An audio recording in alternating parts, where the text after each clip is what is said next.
Hello students, তোমাদের সকলকে স্বাগত জানিয়ে আজকের ভিডিও শুরু করছি।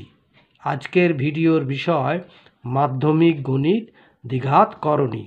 এখানে একটি অঙ্ক দেওয়া হয়েছে, বলা হয়েছে দেখাও যে √5 + √3 গ্রেটার দেন √6 + √2। সমাধান করে দিয়েছি। দেখো, উইদিন ব্র্যাকেট √5 + √3 এর বর্গ করেছি। তাহলে এটা a + b হোল স্কোয়ারের ফর্মুলা অনুযায়ী এটাকে সাজালাম।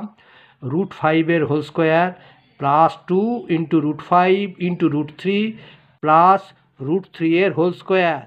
তাহলে √5 এর হোল স্কোয়ার ভাঙলে হলো কত? 5 প্লাস 2 × √5 × √3 হলো √15। তাহলে সেটাই করা হলো 2 × √15 প্লাস √3 এর বর্গ হচ্ছে 3। তাহলে এবারে 5 আর 3 যোগ হলো 8 প্লাস 2 × √15। আবার √6 + √2 এর হোল স্কোয়ার, এটাকে ভাঙলে হলো √6 এর হোল স্কোয়ার প্লাস 2 × √6 × √2 প্লাস √2 এর হোল স্কোয়ার।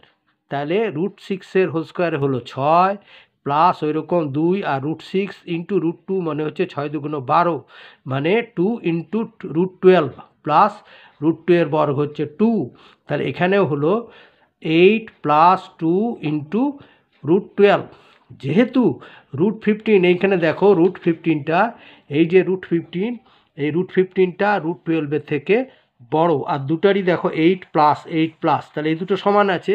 তাহলে যেহেতু √15 গ্রেটার দেন √12, অতএব 8 + 2 × √15 গ্রেটার দেন 8 + 2 × √12। অতএব কি দাঁড়ালো না, √5 + √3 গ্রেটার দেন √6 + √2 প্রমাণিত। ঠিক আছে, আচ্ছা।